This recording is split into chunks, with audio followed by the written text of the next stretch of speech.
Hey, welcome back. So it dawned on me last week that after 173 videos, I have not done a single recording tips video on like how to get signal into the computer. Let's get into it. So let's talk about the recording techniques we're going to go over today.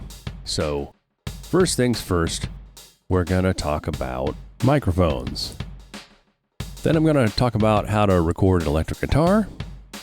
And then also we're going to talk about recording electric bass.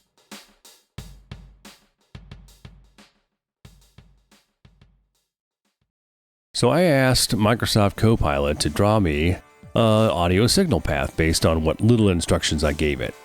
And this is what it came up with. This isn't exactly correct, but it's not that far off either. So first things, I'm not using a preamp.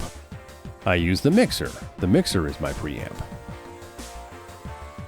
Then I've got the audio interface after the mixer.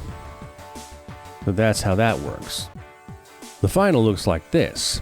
Microphone into mixer, into the audio interface, into the computer.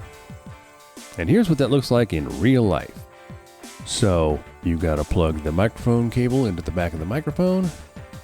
And then you're going to plug the other end into the mixer, and they're keyed so you can't do it wrong.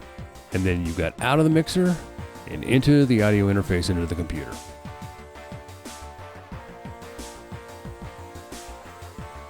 So I'm using just a little bit of compression on everything going into the mixer before it goes into the audio interface.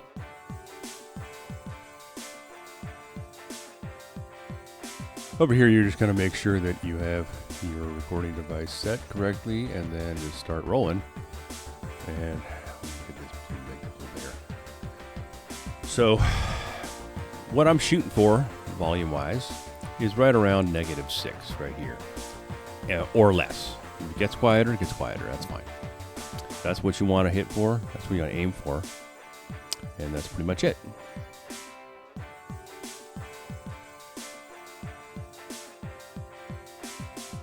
This is a Shure SM57 dynamic microphone.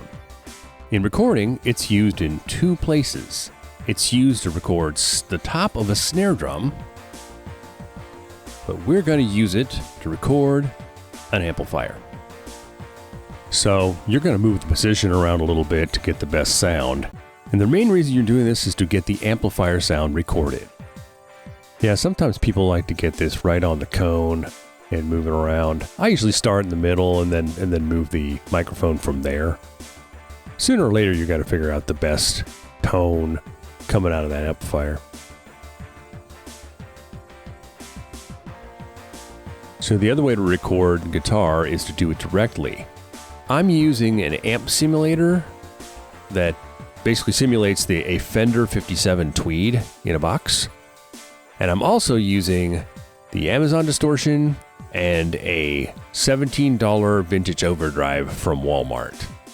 This is what that sounds like.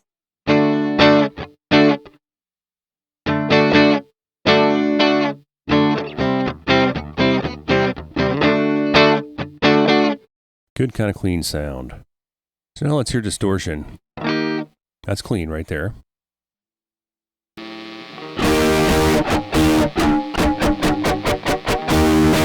And that's distortion. And then there's overdrive.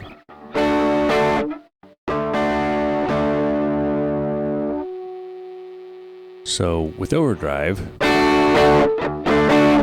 you get loud, and then if you play softer, you get a different tone.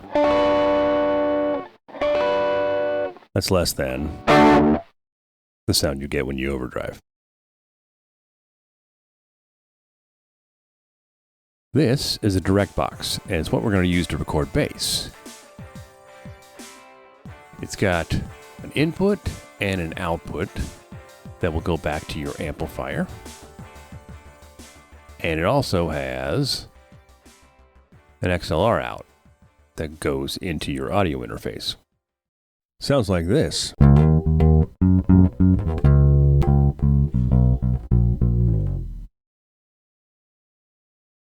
Looks like that. So I hope these tips and tricks help you get sound from out here to in there. Because once you got sound in there, there's a myriad of things you can do to shape it, change it, whatever.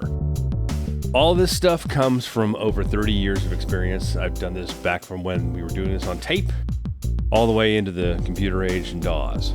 So you don't need a ton of stuff. You don't need a ton of gear. You don't need much of anything to make quality music. And I want you to learn that. A little goes a long way, and that's coming from somebody who's working off quarter of the kitchen table. See you next time.